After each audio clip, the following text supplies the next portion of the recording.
Doctor Cruz. Es que está crucificado. Doctor Cruz. Está crucificado. Juntamente con Cristo. Amén. Gloria a Dios. La gloria sea para Dios, hermano. Gracias. Amén. Hermanos, es un privilegio para mí presentar la palabra de Dios. Pero claro, no es que voy a decir algo que todo el mundo quizás dice cuando va a predicar, pero de verdad no soy digno de predicar la palabra de Dios. Y aún así, cuando el Señor llama, pues, heme aquí, pero de rodilla, diciendo, pero no soy digno, así que seas tú quien hables. Porque uno es pecador. No puede creerse uno que no es pecador o dejó de serlo en algún momento. Uno siempre será pecador. Lo único que hay que refugiarse en los brazos de Cristo. Ahí está la salvación y la vida eterna. No está en lo que nosotros pensemos o cómo prediquemos. O como obremos, está en las manos del Señor, está bajo las alas de Dios. Y Él lo ha hecho todo y ha dado el cielo entero para salvar a la tierra. Y ahora todo aquel que cree en Jesús, en lo que Él hizo, su obra, entonces somos salvos por la fe. Esa es mi bella esposa, Lisa Angelis. La última vez que vine, no me vieron casado. Exacto, estoy casado ahora mismo. Creo que la primera vez que vine, así, estaba soltero. Pero ahora estoy casado por la gracia de Dios. ¿Verdad que sí? Hay algunos que dicen, no, ahora estoy amarrado. Yo no creo eso.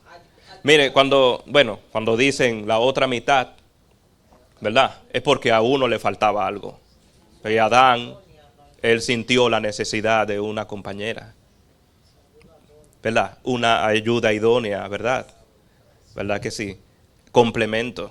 Y cuando es un complemento, tú no estás amarrado. Tú estás completo. ¿Ve? Y algo esencial que nos completa, que nos une, es Cristo.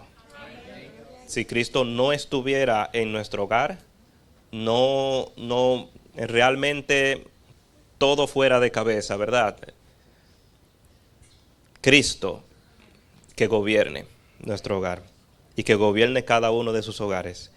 Vamos a aquellos que puedan postrarse, vamos a tener una oración. Oramos. Padre nuestro que estás en los cielos, Señor, gracias te damos por este día tan maravilloso de sábado, este día en que podemos adorar y glorificar tu nombre, darte gloria y honra por todo lo que tú has hecho, por estar presente, aún en las circunstancias más difíciles de nuestras vidas. Tú estás ahí. Tu salvación está completa en Cristo Jesús. Y en Cristo creemos por la fe, solamente que Él nos salva, pero también que se preocupa por nuestros problemas, se preocupa por nuestro pasado, por nuestras emociones, por cómo estamos. Y por eso nuestra condición pecaminosa, siempre vamos a necesitar a Cristo Jesús en nuestras vidas. Y en nuestra situación pecaminosa, Señor, perdone todos nuestros pecados. Límpienos, sálvenos, Señor, de las garras de la tentación de Satanás. Y que tú puedas ser glorificado en todo, en palabras, en hechos. Y que nuestra mira no esté en las cosas de la tierra, sino en las cosas del cielo. Señor, que no sean mis palabras las que se expongan aquí, sino que sean tus palabras. Y que podamos estudiar lo que tú que podamos entender lo que tú nos vienes a enseñar hoy. Gracias, Señor, por este día tan maravilloso y por escucharnos, no por méritos de nosotros, sino por los méritos de Cristo. En el nombre de Jesús. Amén.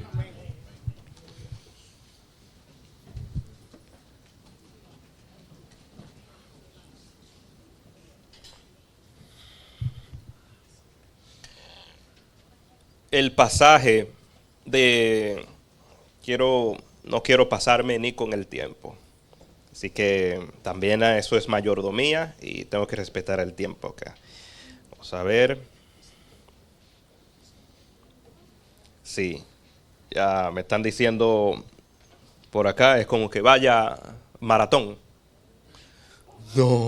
No, entendí mal. Vamos a Romanos, el capítulo 7, versículo del 7 al 25.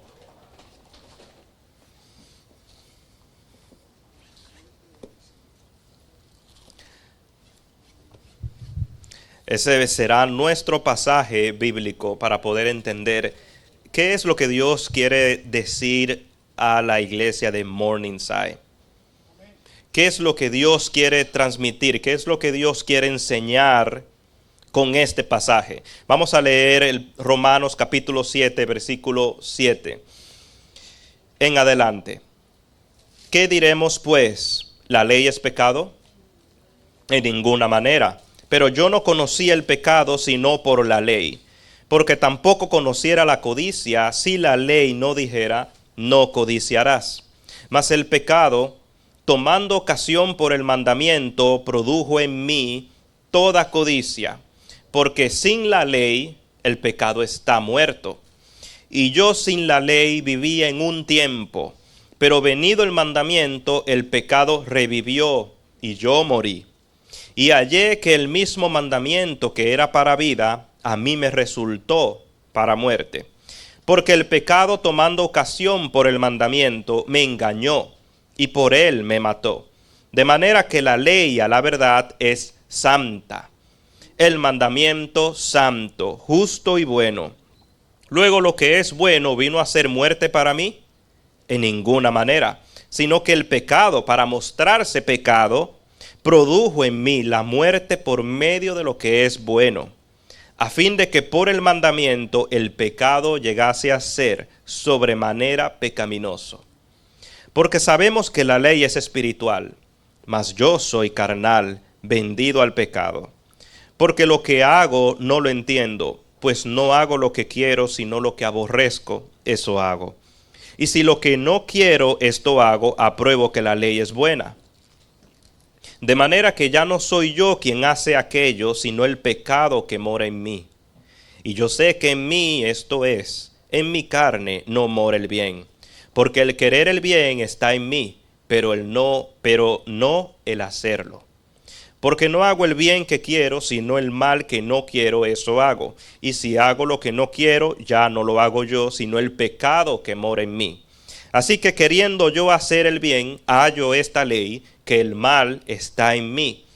Porque según el hombre interior, me deleito en la ley de Dios.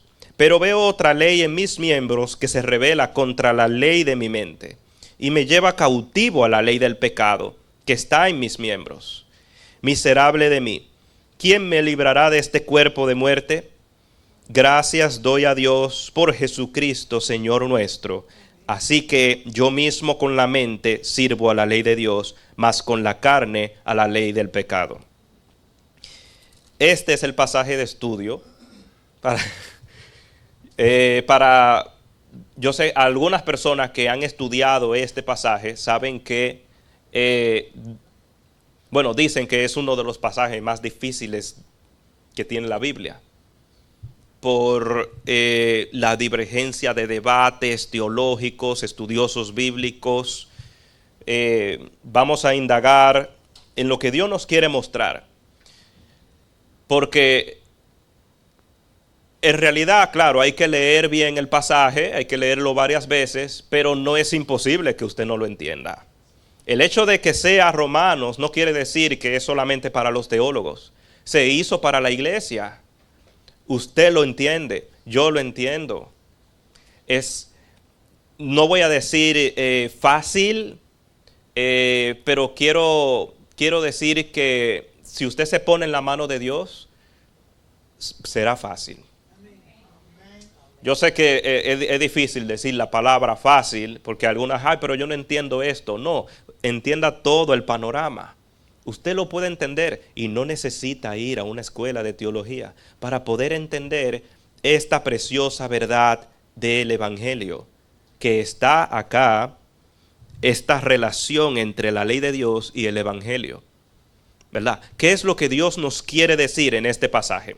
Es necesario entonces, para entender este pasaje, tomar en cuenta algunas cosas, y vamos a tomar en cuenta la exégesis del pasaje, ¿verdad? Buscando las palabras en este pasaje más importantes, como ley, pecado, pecaminoso, y hay una frase acá: vendido al pecado. ¿Qué significan estas cosas? Y vamos a poder entender el contexto histórico, social, cultural, también literario, ¿verdad?, del pasaje, que es vital para poder entender más ampliamente el texto bíblico. Hay un principio teológico que aquí se encuentra. Ese principio teológico es clave para poder entender el panorama y lo que Pablo está tratando de comunicar a la audiencia de su tiempo. Cómo lo entendieron ellos y cómo nosotros debemos de entenderlo hoy.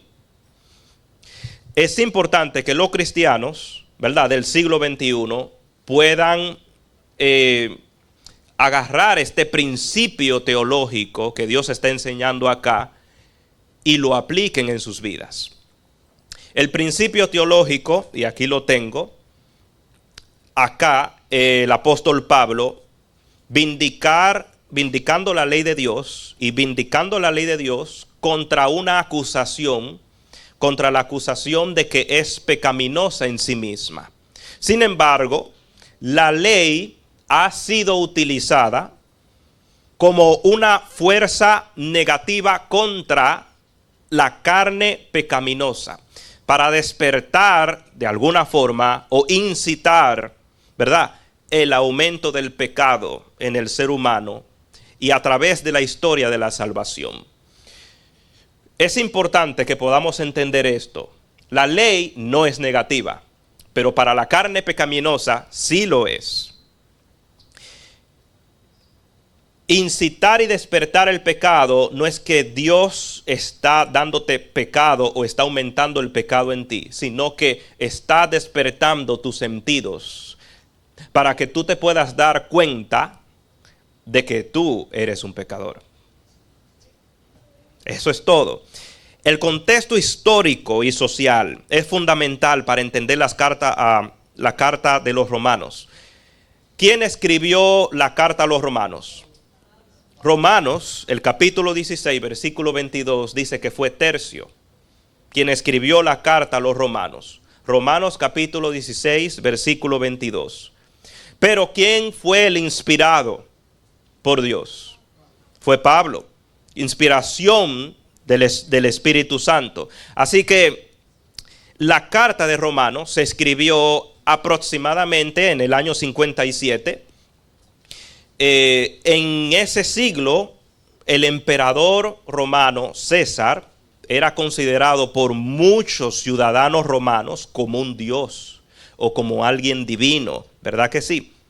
Y a pesar de que era adorado por algunos ciudadanos romanos como un dios, la comunidad cristiana siguió creciendo.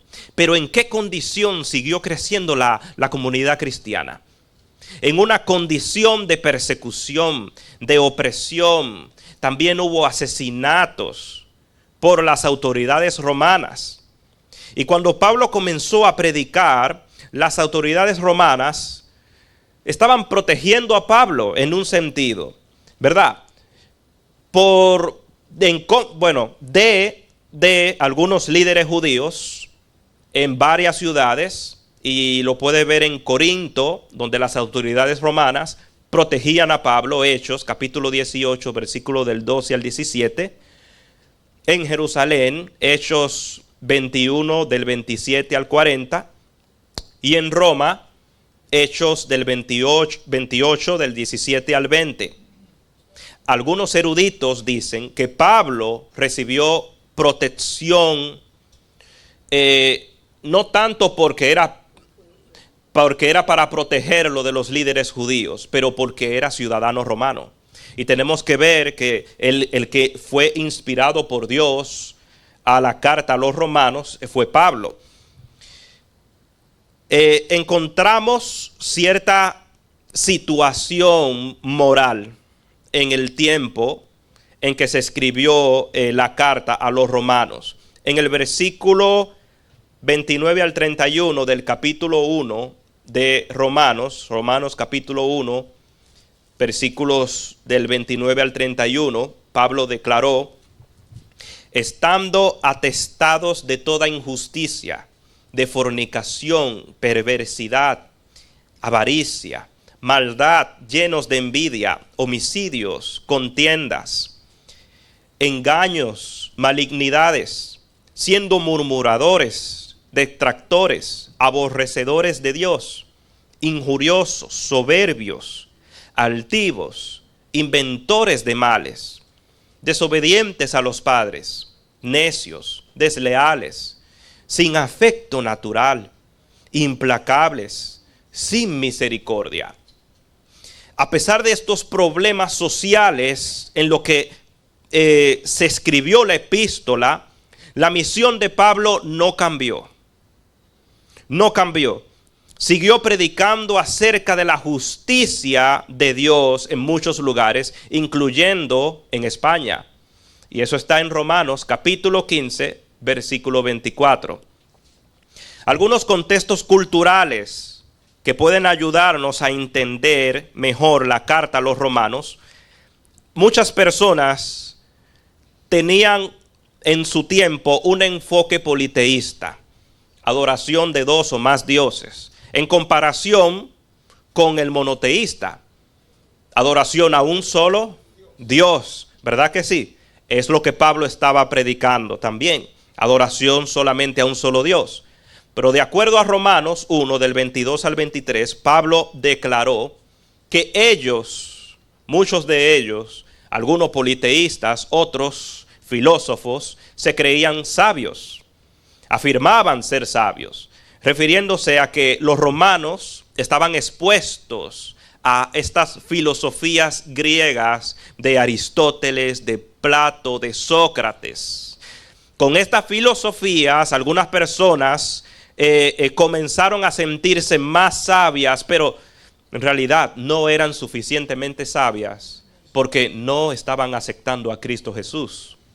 La necesidad tan grande de escribir acerca de la salvación, especialmente en la epístola a los romanos, no solamente abarcaba para proteger a la iglesia, sino que también preparaba a la iglesia para tener un conocimiento amplio acerca de la salvación y poder predicar a un público que, muchos de ellos politeístas, y que se creían sabios en su propia opinión, que por las obras de ser sabios, que por su saber ya tenían, como quien dice, todo garantizado, inclusive la salvación de ellos mismos. ¿Ve? Pablo fue en contra de la estructura de clases de su tiempo, al enseñar que nadie en la iglesia debe de ser considerado más importante que los demás. Todos somos uno en Cristo Jesús. Solo Cristo es considerado por encima de todo, por encima de los césares, por encima de los emperadores, por encima de los que se creen sabios. Así que este evangelio en contra de un choque en contra de la cultura de su tiempo. Era algo muy impactante para aquellas personas que escuchaban por primera vez el evangelio de Jesucristo. Impactaban en todas sus ideas culturales, teológicas, politeístas. Pablo animó a los hermanos, a las hermanas, a ser humildes, porque la iglesia es el cuerpo de Cristo. Pablo estaba argumentando la importancia de no encontrar la salvación a través de las obras de la ley, sino por la gracia de Dios a través del sacrificio de Cristo Jesús. Había paganos, habían judíos, habían gentiles cristianos en Roma. El pueblo judío estaba más inclinado a observar la ley y encontrar de alguna forma algún mérito para salvación. Pero los gentiles cristianos no vivían por la ley, sino por las obras de la ley, sino por la gracia de Dios. La carta de Pablo fue escrita por los cristianos gentiles, para los cristianos gentiles y los judíos que necesitaban una comprensión más clara acerca de la salvación. Ese es el público a que iba dirigido.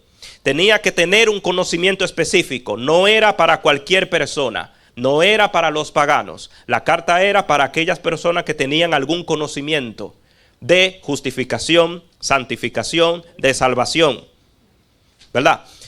Y esto, Pablo argumentó que los judíos tenían la intención de alguna forma producir cierta obediencia que los haría salvos, pero eso provocaba una muerte espiritual. Y esa era una señal de que los judíos estaban apegados mucho a la tradición. No fueron capaces, muchos de ellos, de comprender el tema de la salvación. Vamos al contexto literario. Es vital para entender el pasaje de Romanos 7. Pablo discutió que había una correlación, o hay, entre el conocimiento de la ley y el pecado. Habló de la espiritualidad de la ley y de la batalla entre lo espiritual y lo carnal. Estuvo de acuerdo de que no hay nada bueno dentro de nosotros. Eso tenemos que tenerlo bien en claro. Y tenía que tenerlo bien en claro la audiencia. Acuérdense, la cultura romana era tipo pensamiento helenístico, tipo griego, donde el yo era el principal, el yo era lo que tú tenías bueno dentro de sí, porque tú podías hacer buenas obras, ser bueno, y eso, las virtudes como el coraje, como el ser bondadoso, eso te hacía bueno y merecedor de vivir eternamente y para siempre después de que este cuerpo de carne, ¿verdad?, se muera, vamos a decir. Creían en la inmortalidad del alma. Pero Pablo dice, no tenemos nada bueno dentro de nosotros. Y Pablo se refiere a la palabra bueno en este pasaje, en ese contexto, refiriéndose y haciendo alusión a lo que es la ley, que es buena, es santa y justa. Y explica con detalles eso. Algunos estudiosos bíblicos afirman que la palabra yo, y voy a tocar esto, pero no voy a abundar en esto, se concentran en que quién fue el yo que Pablo estaba hablando en Romanos 7. Cuando él dice yo, ¿verdad? Y yo sin la ley viví en un tiempo, pero venido el mandamiento, y comienza a hablar como si fuera de su experiencia cristiana. Algunos dicen, ¿verdad? Pero en realidad no era la experiencia presente que Pablo, que estaba lidiando Pablo. No era que en su presente, mientras la carta a los romanos se escribía, no era que Pablo estaba batallando en contra del pecado. No era que tenía una batalla en la cual no podía salir. No sé si ustedes me entienden. Al leer todo el pasaje de Romanos vemos a un hombre pecador. Pero no solamente pecador, tratando de alguna manera de salvarse, pero no puede. Podemos decir que puede hacer alusión a cualquier experiencia cristiana que una vez vivido en la carne tiene esa batalla, pero ahora en el espíritu es libre del pecado. Y yo creo que el libro de Romanos, y sé que la epístola a los Romanos, el pasaje que pudiera estar hablando de la experiencia de Pablo del pasado cuando vivía por la ley y no por la gracia, tratando de vivir, tratando de cumplir los reglamentos de la ley, de salvarse de alguna forma, pero no podía. Y también representa a los cristianos en general. Cuán poderoso, cuán esclavizante es el pecado en la vida del ser humano. Vamos a entender el pasaje de Romanos 7, del 7 al 11.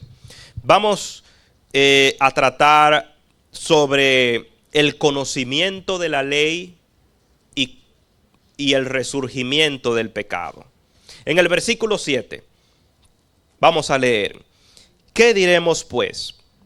¿La ley es pecado? En ninguna manera.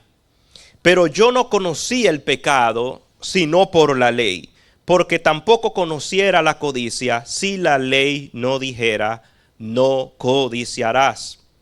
Pablo declaró que la ley no es pecado.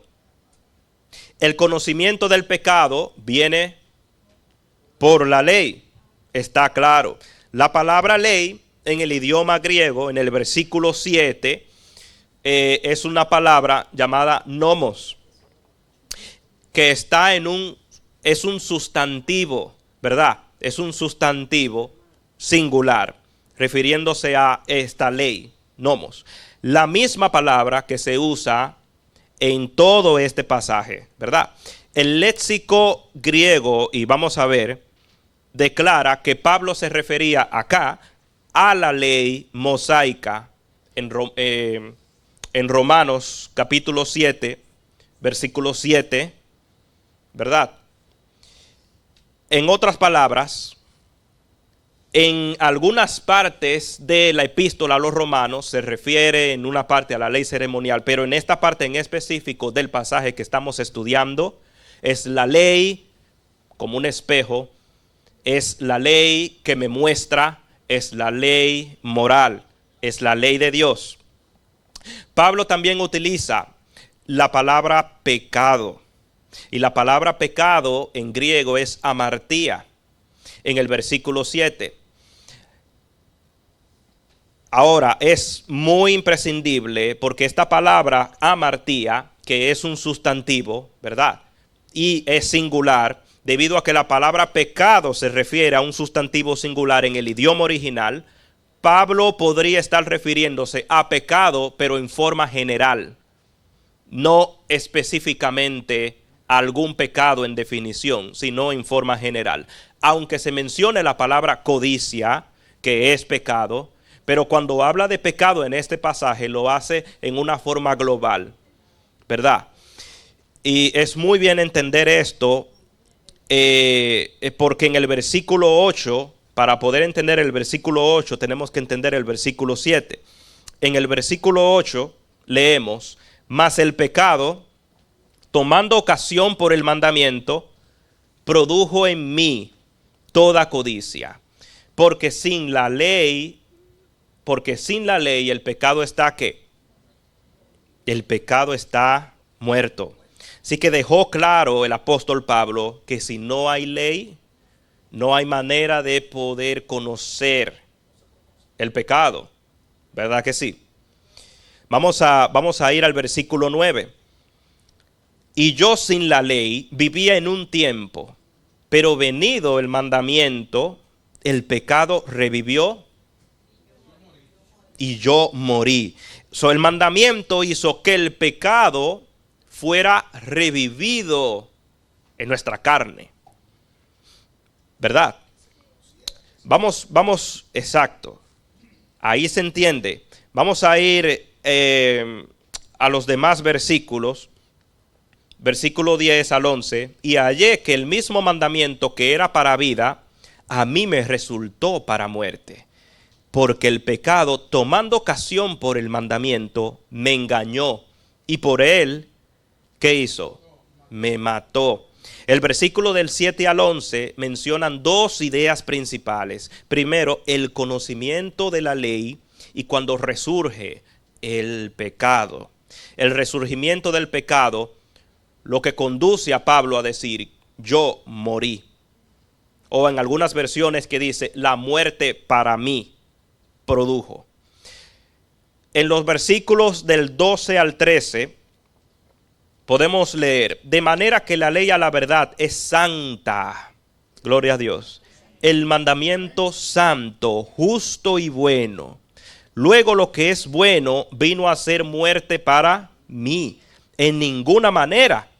Luego lo que es bueno vino a ser muerte para mí, en ninguna manera, sino que el pecado, para mostrarse como es pecado, produjo en mí la muerte por medio de lo que es bueno, a fin de que por el mandamiento el pecado llegase a ser sobremanera pecaminoso. Así que Pablo usa la palabra bueno, justo, pero la palabra bueno para referirse a la ley. Aquí encontramos estos dos versículos entrelazados que no se pueden despegar. Tenemos que entender que la ley es santa, es justa y es buena para poder concluir de que lo bueno, que es santo, que es justo, no puede ser malo para mí. No puede producir muerte para mí. No puede producir muerte espiritual para mí. ¿Verdad? En ninguna manera. Así que Pablo quería que la audiencia supiera que este orden es inquebrantable. El pecado se vuelve enorme, excesivamente pecaminoso, cuando con conciencia, conscientemente entendemos que hemos pecado delante de Dios. Se vuelve grande, excesivamente pecaminoso. Usted se siente que está sucio delante de Dios. Excesivamente pecaminoso, ¿verdad? El versículo 13, aquí dice que el pecado por el mandamiento llegó a ser sobremanera pecaminoso. Y hay una palabra acá clave, la palabra pecaminoso. En el griego es amartolos. Muy, muy importante poder entender esto. ¿Por qué? Es un adjetivo. Es una palabra griega, amartolos, y es un adjetivo. El adjetivo, ¿qué es? Describe ¿verdad? A algo, a un sustantivo, puede ser a un sujeto, pero aquí este adjetivo está describiendo claramente la palabra pecado. ¿Qué quiere decir? El pecado llegó a ser ahora sobremanera pecaminoso. Ahora este pecado llega a ser muy grande, ¿verdad que sí? Indagando un poco más, esa palabra se encuentra 47 veces en la King James. ¿Por qué tengo que mencionar el número? Porque es necesario para yo poder decirle que haciendo un esquema bíblico, esta palabra pecaminoso llega a significar dedicado al pecado. Haciendo un léxico de esa palabra, amartolos, se refiere a que no está libre del pecado. Así que esta persona que dice acá que el pecado por el mandamiento llegó a ser sobremanera pecaminosa, hablando de esta persona que ahora se enteró que ha pecado, pero esta persona es esclava del pecado. Es esclava del pecado. Hasta el punto, y le voy a decir acá, porque aquí hasta el punto de no poder deshacerse de sí del pecado. Una vez que la persona ahora ve la ley y ve entonces el carácter de la ley y reconoce de que ha pecado contra Dios, reconoce también que es esclavo, porque intenta liberarse del pecado, pero no puede. Esclavizado, encadenado, no puede. Encima de eso, que se siente sucio delante de la presencia de Dios, pero tampoco puede librarse del pecado. Es frustrante una situación así, pero es lo que Pablo está describiendo. En el versículo 14 dice, porque sabemos que la ley es espiritual, pero más yo soy carnal, vendido al pecado. Frase muy importante. ¿Qué significa vendido al pecado? En el griego aparece una frase, es la frase vendido al pecado, es pra menos upo amartían. Yo sé que usted dice, pero ¿qué fue lo que dijo? Yo le voy a decir, vendido al pecado, pero les voy a explicar lo que significa la frase en el griego. La palabra upo, que es una frase preposicional, que es debajo, ¿verdad? Debajo. La palabra prepamenos, que aparece 9 veces en la King James, que se puede decir como vender uno a la esclavitud. Poniendo todo eso junto, vendido bajo el pecado, significa o viene a significar enteramente bajo el control del amor al pecado. Cuando usted ve, tiene ahora un concepto más amplio. Una persona que no se puede liberar una vez de que reconoce su situación, que quiere liberarse para ser salvo, pero no puede y hace todo lo posible. Y ahora encima de eso, no puede librarse del pecado porque tiene amor hacia el pecado. Aunque no quiera, es arrastrado. Como si la fuerza del pecado arrastrara a la persona y esa persona está de alguna manera peleando en contra del pecado, pero no puede. Una situación ahora frustrante y ahora podemos entender más ampliamente lo que Pablo está queriendo decir.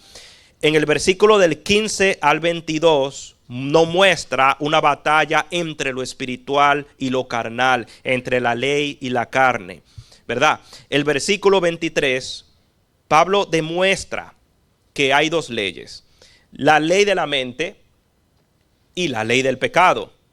En los versículos del 15 al 22, que usted puede conectarlo con el versículo 23 al 25, podemos concluir que la ley de la mente, la ley de Dios y lo que Pablo llama bien, y la ley del pecado es lo que se encuentra en la carne. La ley del pecado que se encuentra en la carne, lo que Pablo llamó el mal que está presente en mí.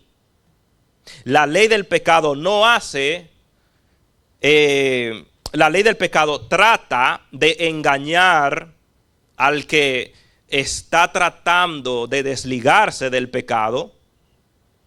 Como dice el versículo 20, si hago lo que no quiero, ya no lo hago yo, sino el pecado que mora en mí. Usted puede tener el deseo de adorar a Dios, pero el pecado que está presente en ti, que vive en ti, que estás viviendo o estás en el pecado, tú estás consciente de eso. Tú sabes que aunque tú hagas lo que tú quieras, tú estás luchando con el pecado, pero sientes que no hay salvación. ¿Qué nos dice eso? Si yo hago lo que no quiero, ya no lo hago yo, sino el pecado que mora en mí. Pero en el versículo 24 está la frase, entregará. ¿Qué dice la frase? Bueno, la palabra. Miserable de mí, ¿quién me librará de este cuerpo de muerte? Bueno, ahí fue que lo traduje del inglés. Pero es la palabra liberar, ¿verdad? Riomai es un verbo en un tiempo futuro, en tercera persona. ¿Por qué es importante saber eso? ¿A quién Pablo se está refiriendo cuando solamente dice, ¿quién me librará de este cuerpo de muerte? ¿Quién lo librará? Y sabemos en el contexto que lo que significa esa tercera persona en el futuro es Cristo Jesús.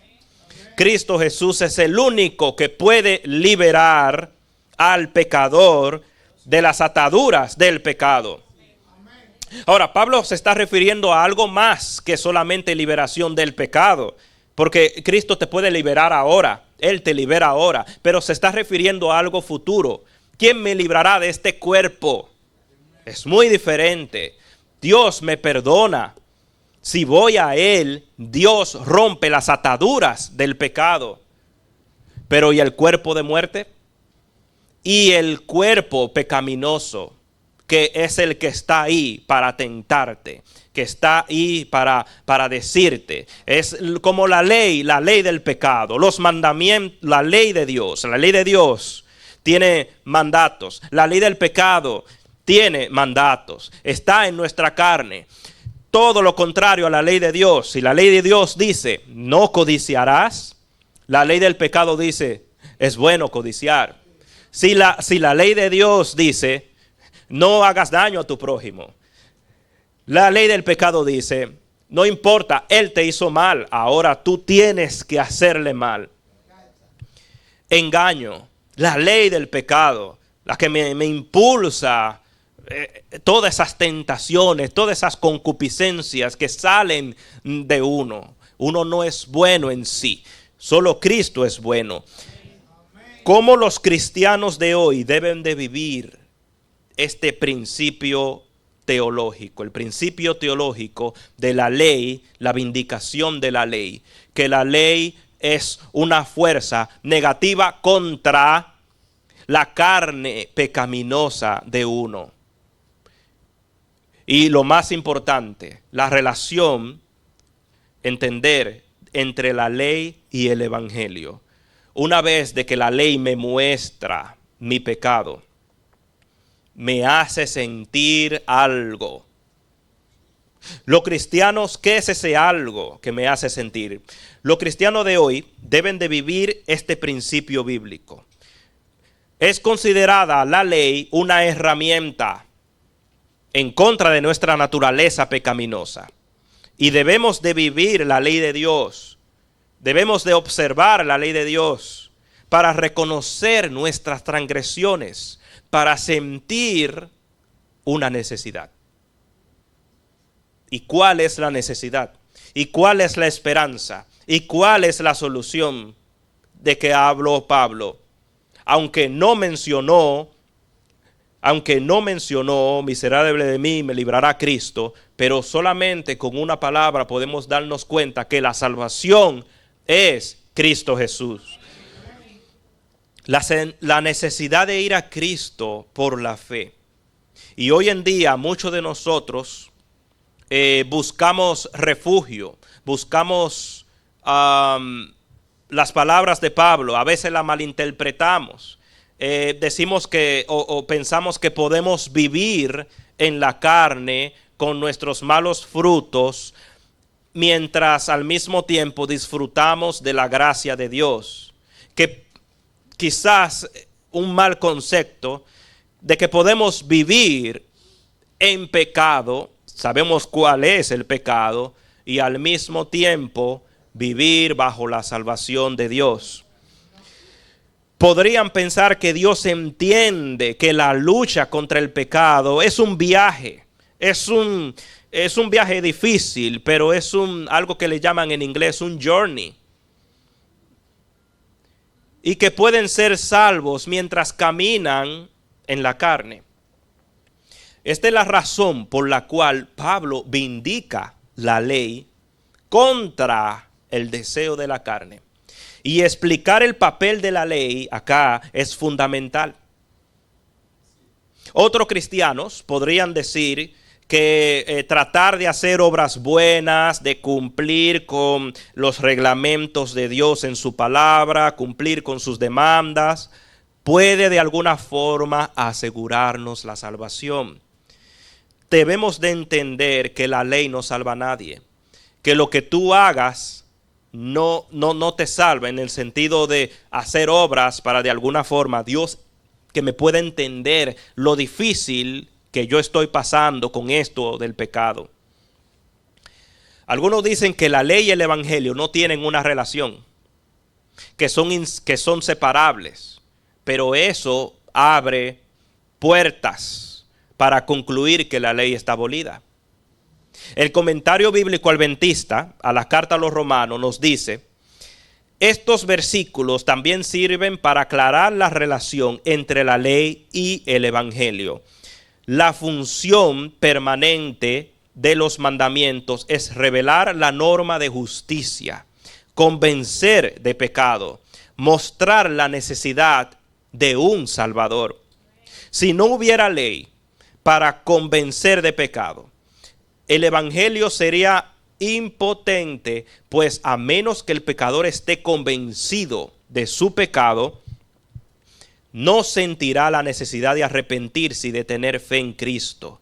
De modo que pretender que el evangelio ha abolido la ley no solo es tergiversar el lugar o la importancia de la ley, sino también socavar el propósito y la necesidad que son fundamentales del evangelio y del plan de salvación.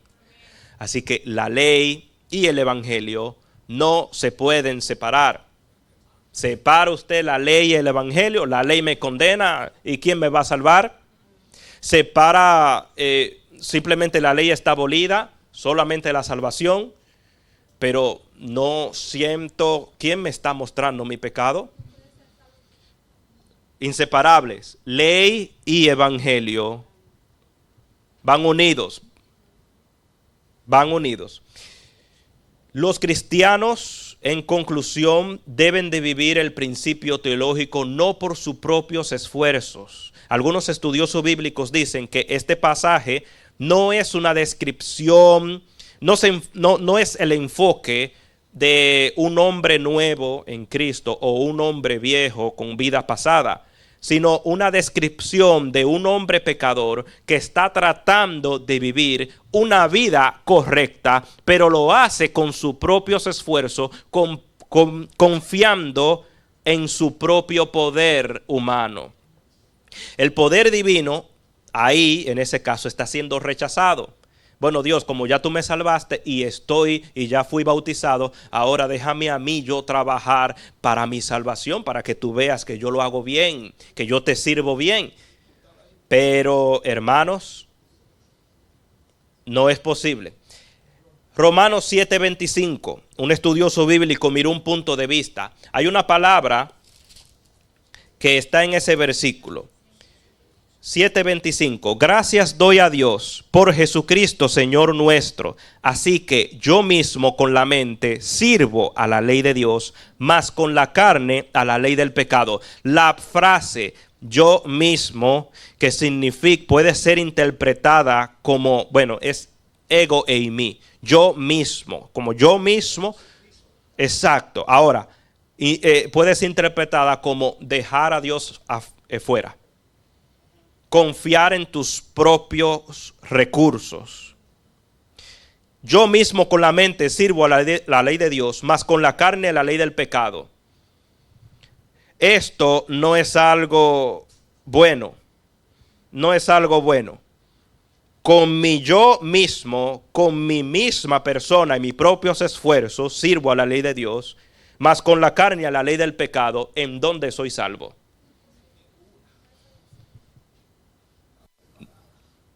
Ves que se trata de un hombre que Pablo está haciendo alusión, no él, sino que, y es algo normal en los tiempos de Pablo, escribir de esa manera.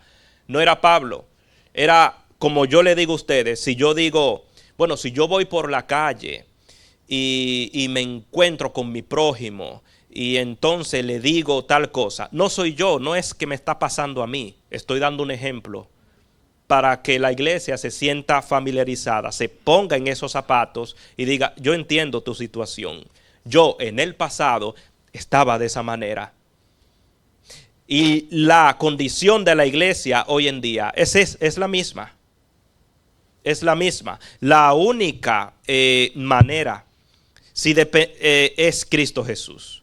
La única manera en que podemos hacer lo correcto es confiar enteramente en la gracia de Dios. Hermanos, es simple. Confiar en la gracia de Dios. No es complicado. El propósito de Pablo en el pasaje era vindicar, mostrar a la audiencia la fuerza de la ley contra el pecado. Y a pesar de los malos deseos, los cristianos pueden vivir este principio. En el Antiguo Testamento dice, a Caín, si haces el bien, no serás aceptado, y si no te va bien, el pecado está a la puerta, así a ti será su deseo y te enseñorearás de él. Y nosotros debemos de ser conscientes, si somos nuevas criaturas en Cristo Jesús. Si somos nuevas criaturas en Cristo Jesús, ¿qué pasa con el pecado? Se borra, se desvanece, porque eres nuevo en Cristo Jesús. Pablo expresó ese dicho. Ahora, hay una frustración, pero queda la naturaleza pecaminosa. El pecado desaparece cuando tú eres una nueva criatura, pero queda algo que se llama naturaleza pecaminosa. Algo que Pablo dice, este cuerpo de muerte. Pablo dijo, pero me va a liberar, y lo dijo en el futuro, de esta naturaleza pecaminosa, Cristo Jesús. Cristo me libera del pecado hoy. Tenemos hoy. Pero nuestra naturaleza pecaminosa, con esos que te dice, que te tienta, de ahí salen las tentaciones, de ahí salen la concupiscencia, que le quiero hablar mal a él, que quiero regañarlo, que no me gusta la persona, y esos deseos que uno siente, pero frenarlos porque Dios nos da la fuerza. Es decir, en el sentido, cuando yo digo nos da la fuerza, es que Dios nos da la gracia para vencer. Y no tenemos que ceder a los deseos de la carne. No tenemos que ceder. No es necesario pecar. Podemos decir no. Y vamos a decir siempre no y no y no. ¿Por qué? Porque confiamos más en Dios. Porque Él es más poderoso que la fuerza del pecado. Que la carne pecaminosa. En este principio teológico, la ley queda vindicada contra la acusación de que era pecaminosa en sí misma. La ley, una fuerza negativa para la carne pecaminosa, es una bendición para nosotros. Una ley santa, justa y buena. Cristo es la bendición del ser humano. Y la ley que produce en el ser humano la necesidad de un Salvador, Cristo Jesús. Hermanos, aquí terminé. Y que la gracia de Dios esté con cada uno de ustedes. Y, señores, no olviden esto. Tener una fe, nuestra fe infantil, no complicada, es simple. Usted no puede liberarse, crea enteramente en Dios y no crea en sus propios esfuerzos. La fuerza de Dios puede más. Estudie la palabra de Dios. Ore siempre. Amén. Gracias. ¿Cuánto?